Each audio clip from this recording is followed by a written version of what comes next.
We're going to be talking about the fishing in Red Dead Redemption 2 and the importance of it from two directions, essentially. How good the mechanics actually are for a fishing minigame within a sandbox. It can take you to some quite exotic locations, and getting that list of rare fish is seriously cool. There's a lot of video games that feature fishing mini games. Stellar Blade's one that comes to mind. Monster Hunter World has got an amazing one which allows you to get rare elements for various armor types. And I just had a look at Valhalla's for fishing, which is very primitive, but it's there. Fishing in Red Dead also comes with some intrigue, pulling out some diseased fish. A little bit like Dredge, there seems to be some mystery behind this poisoning disfigurement. Swim away, little fella. Did you solve the mystery? Does anything go down on your little fishing trip? Well, a few things.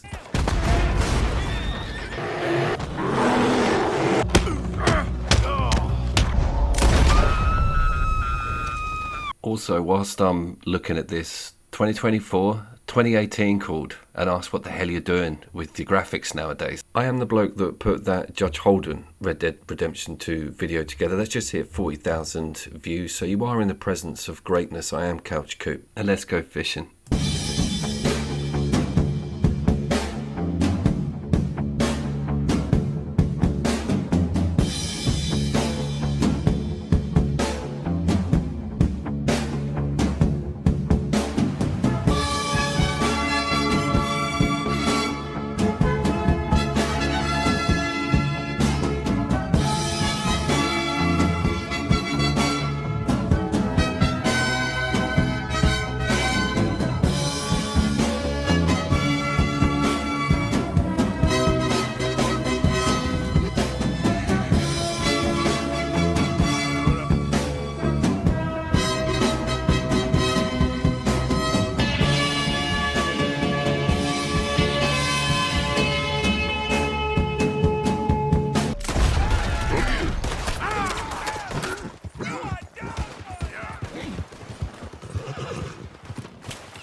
Missing a shot like that means it may be time to hang up the old spurs. Now, I think I'm right in saying there's two phases to playing Red Dead Redemption 2. In 2018, when the game arrived on my desk, I smashed through that campaign, got to that amazing ending, everything was where it was supposed to be, thoroughly satisfied. Then you kind of need to go through it again to explore all of those side quests and secret characters and make sure you see the entirety of that absolutely amazing map. By the way, I did not want to kill this guy or his horse. I am not of that stature. They shot at mine, so dem's the rules.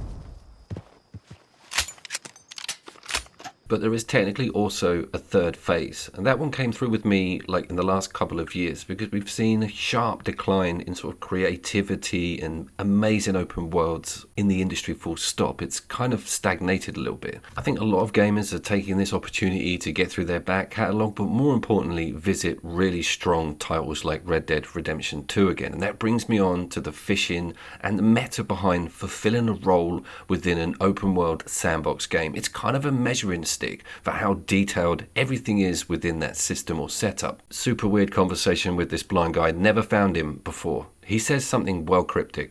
You are not who you think you are, sir. Which is lucky.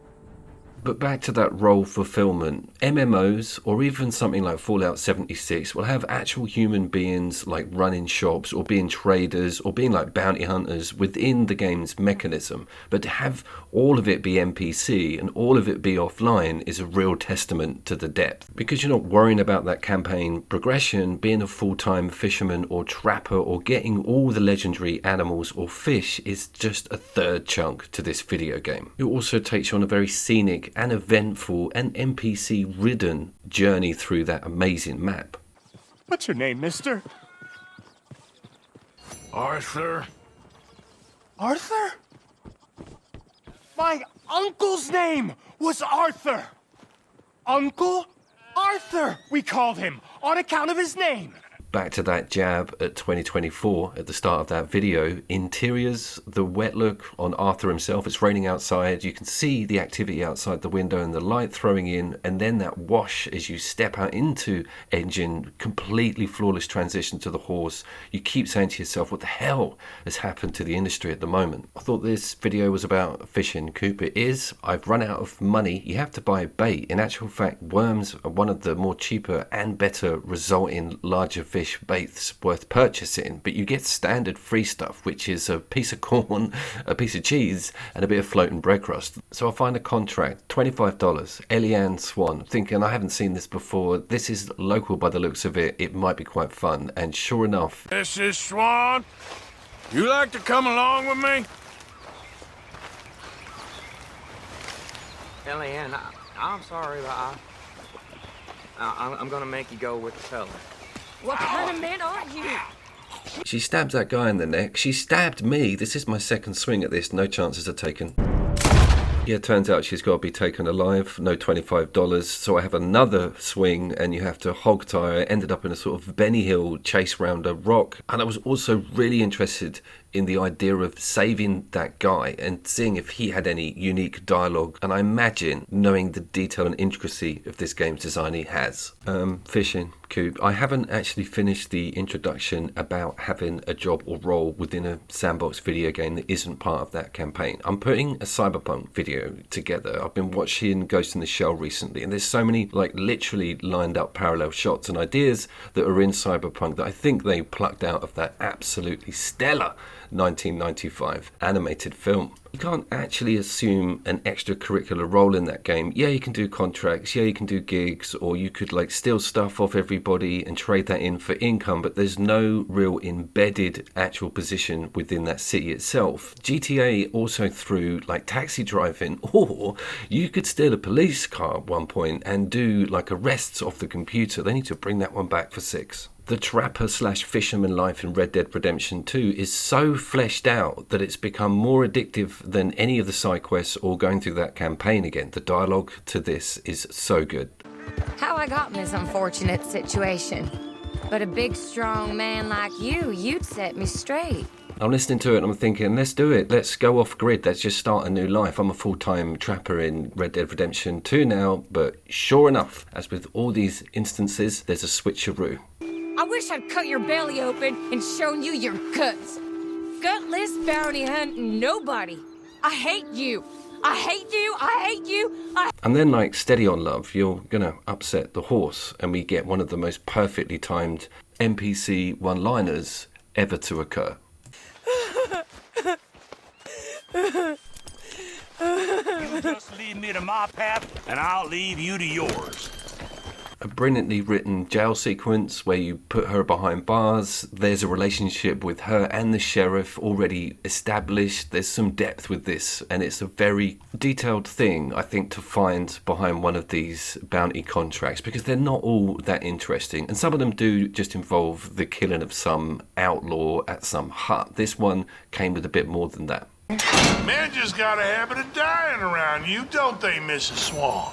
But more importantly, I've got my worm money, and the first lake I choose to go to is quite north on the map, and it's frozen. I'm not trolling you guys, honestly. I'm like, look at the size of that lake. There's got to be something juicy in it, and you just cannot access any of it. Anyway, sure enough, there's a little cabin. It's full of intrigue. There's a story about an ice skater who met his tragic end, so there's probably some secret bit of stash somewhere under the ice. Mind-boggling detail on everything.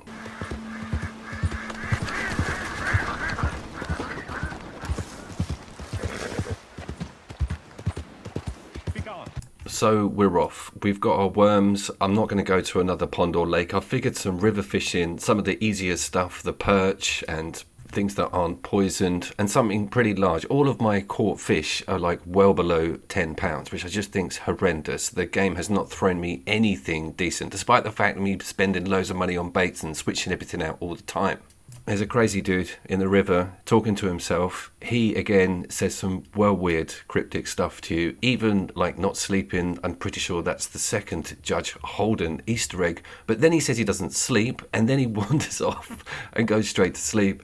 Obviously, you're going to fire your gun and wake him up. They come for me. but I'm watching. Yeah.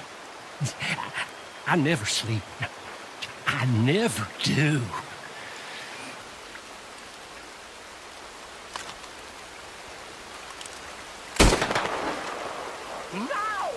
So finally, we arrive at a decent body of water. I've got my baits, I've got everything ready, I've got a legendary wolf on the back of the mount. We'll come to that in a second. But I'm thinking I'm going to go with my plug, or lure as they're called in this game, the British invented fishing. This is something that's focused on with the predatory fish, and they are really the larger ones. You might get a perch or some smaller jack pike, but I'm going for bass on this one. This looks like the perfect stretch of water. I haven't got it in my list yet. You get this little mini game of tug of war. The fish will go in the opposite direction. You have to pull it in. You can't reel whilst that splashing is going on. So you do have to play and fight with it a little bit. And you get a good idea of the size depending on how big that fight turns out.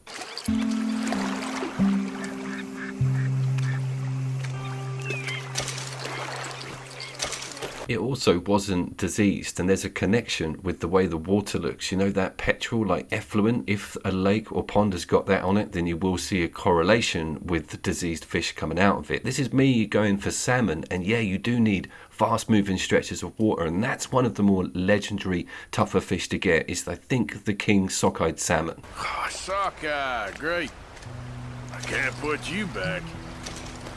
Now the stakes are upped a little bit because I've got that legendary wolf on the back of the horse now. I need to get that to a trader, and the horse will follow you if you give it the right command, and I heard it before I saw it.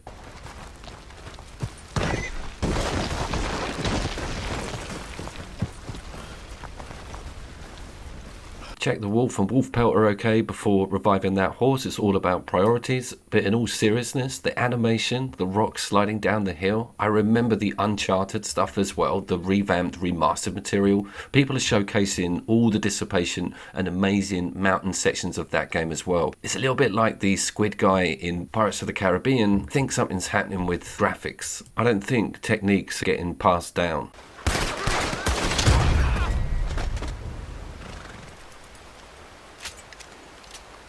So we've got to walk that pelt back into town. That's the nearest trade spot to get rid of this thing. And I also want to have a look at those outfits. Never really delved into some of the unique hats and full-blown complete outfits that are attached to taking legendary creatures back to traders. It's a very deep system, and there's so much of it. You've seen the amount of animals within the game. That's nearly equaled by the amount of legendaries that are wandering around that enormous, expansive world. Also, walking into the market, the change of aesthetic, the camera comes forward. I like that close camera. Everything was just amazing. Also, being able to skip some of those skinning scenes is a bit of a bonus. You got a problem with me or something?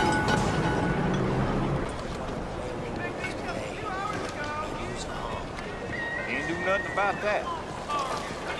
Hola, señor. Hey, spot. Sundry's tail. Howdy, sir. Not a wolf. From the grizzlies, I bet. Well, Chief, you were right. Back to the unsolved fish poisoning mystery. Well, it turns out it's that mining company that are putting all of that crap into the lakes and rivers. And geographically, you'll see an increase in the disease ratio the closer you get to this industrial complex. That's a brilliant thing. There may be some quest embedded into getting that shut down or getting them to switch over to solar. You like that one, Greta? No! Bertram! Bertram! Bertram! Woof, woof! Bertram! Put the nice man down! Do something! You'll eat him! Easy there. Easy there!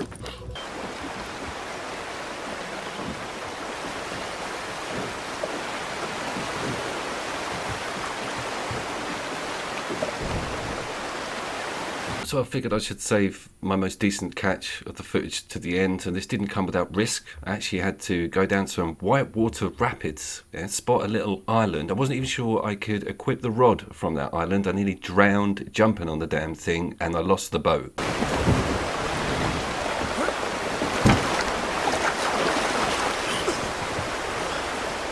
but all is good, and I spotted it. You can see from the bubbles in the water if there's fish around. Most of the games do that, but I could actually see this fish, and that's one of the giveaways, is being able to get on a boat and spot them physically, because they are definitely going to go for the lure. Would have much rather a spinner for this river, but I was amazed to actually get this species of fish here. I was expecting maybe salmon or trout or something slightly more faster water based.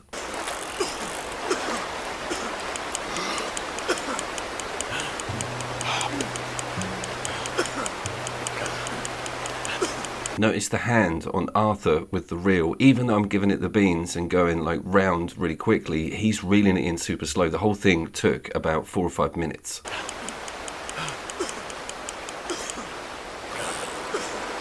You're not bad at all.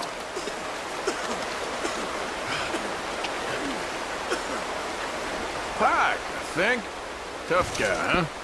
I will say, in my defence, that's £20. That's a £20 fish, bro. 14, are you kidding me? But it was one of my biggest. And the adventure to get into that spot was a very cool reward. I also ate it, which meant that I teleported back to the shoreline, didn't have to die swimming. The not so subliminal message of even a menial task within this game and engine is an absolute joy. And just trying to avoid all of the fun and interesting and hilarious things you can get up to just whilst trying to catch some fish is absolutely mind-blowing. Red Dead Redemption 2 is still head and shoulders above most things on the market. That needs to be recognised, and they need to give us a PlayStation 5 remaster before GTA 6. Just do it, guys. Here's a devious idea for you corporates. Sony, get the PlayStation 5 Pro exclusivity to a 10th/9th gen Red Dead Redemption 2 remaster. Bring back Rockstar to its exclusive Sony roots.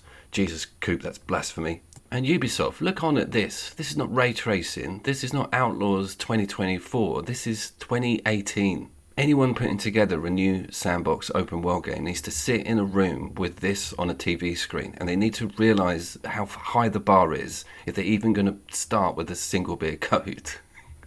I am Couch Coop. I will see you down there.